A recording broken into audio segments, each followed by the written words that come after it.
Bismillahirrahmanirrahim. Assalamualaikum warahmatullahi wabarakatuh. Alhamdulillahirabbil alamin. Wassalatu wassalamu ala asyrafil anbiya'i wal mursalin wa ala alihi wa sahbihi ajma'in. Amma ba'd.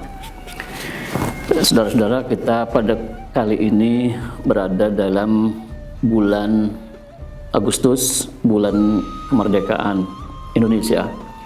Kita semua akan memperingati hari yang sangat bersejarah bagi bangsa Indonesia ini. Namun sebelum itu kita coba melihat bangsa-bangsa lain, bagaimana mereka merdeka, siapa yang berperan dalam memerdekakan negara itu. Kita lihat umpamanya sekarang ke Libya. Di Libya ada pahlawan besar bernama Umar Mukhtar.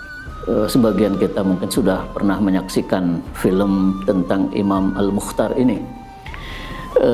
Dalam usianya yang cukup tua, 56 tahun, dia mulai berjuang melawan penjajahan Italia yang menjajah Libya, dan akhirnya Libya merdeka pada tahun 51. Tapi siapakah Umar Mukhtar sebelum turun sebagai pejuang itu? Ternyata dia adalah guru ngaji. Dia mengajarkan alif bata, mengajarkannya semacam kalau di Indonesia semacam Iqra, buku yang sangat sederhana, mengajarkan anak-anak kecil untuk mengenal kitab suci, untuk bisa membaca Al-Quran. Dengan kata lain, Imam Mukhtar sebagai pahlawan besar memerdekakan Libya dari penjajahan Italia itu adalah seorang santri, seorang ulama, seorang yang mengerti agama, orang yang belajar agama. Kita lihat lagi di Aljazair. Aljazair juga ada tokoh pahlawannya bernama Abdul Qadir Aljazairi. Dia juga pada masa usia yang masih cukup muda, masih 12 tahun, itu sudah memperoleh ijazah dari gurunya. Ijazah itu artinya restu untuk boleh mengajarkan satu ilmu tertentu. Dia sudah boleh mengajarkan tafsir dan hadis oleh gurunya, diperbolehkan pada usia yang masih sangat muda, 12 tahun. Kemudian pada usia 15 tahun dia hafal Al-Quran. Dia juga santri, gitu. Dia juga seorang yang mendalami agama, dan pada akhirnya kemudian dia menjadi seorang pejuang yang berhasil memerdekakan Aljazair dari penjajahan Prancis. Di Maroko begitu, di Mesir begitu, dan di Indonesia tentu kita tidak perlu banyak mengulang karena kita sudah mengerti betapa peran ulama-ulama, santri atau orang-orang yang selama ini dikenal menggeluti agama, mendalami agama, peran mereka sangat besar dalam memerdekakan bangsanya dari penjajahan.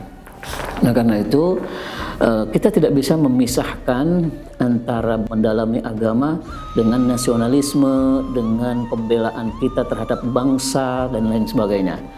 Karena pada hakikatnya ketika kita berjuang memerdekakan bangsa dari penjajahan asing, apapun itu bentuknya, dulu penjajahan berupa fisik, militer, dan seterusnya. Kalau sekarang mungkin penjajahan budaya, mungkin penjajahan ekonomi, dan lain sebagainya, itu pada hakikatnya tidak bisa dipisahkan dengan agama.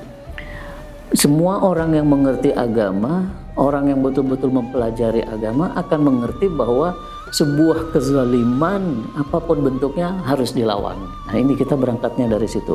Artinya apa? Bahwa kezaliman yang kita temukan di masyarakat kita, baik itu kezaliman berupa penindasan pihak asing kepada kita, dulu penjajahan asing, kemudian sekarang mungkin penindasan atau penjajahan ekonomi. Kita melihat ada kenyataan yang terjadi di masyarakat kita, ada penjajahan bentuk lain, ada kezaliman. Nah, di situ kita terpanggil untuk melawan kezaliman itu. Disitulah kita perlu untuk melawan kezaliman itu.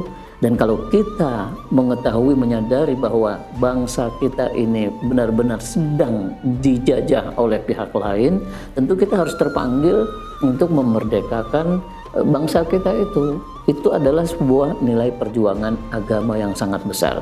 Jangan pernah kita membedakan, memisahkan bahwa ini sekuler, bahwa kalau kita merdeka memperjuangkan negara itu berarti tidak religius, bahwa agama mengurusi akhirat. Tidak.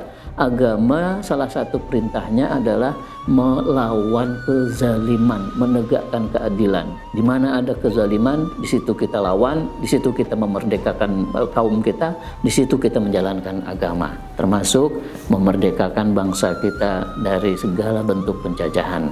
Terima kasih, mudah-mudahan bermanfaat. Wassalamualaikum warahmatullahi wabarakatuh.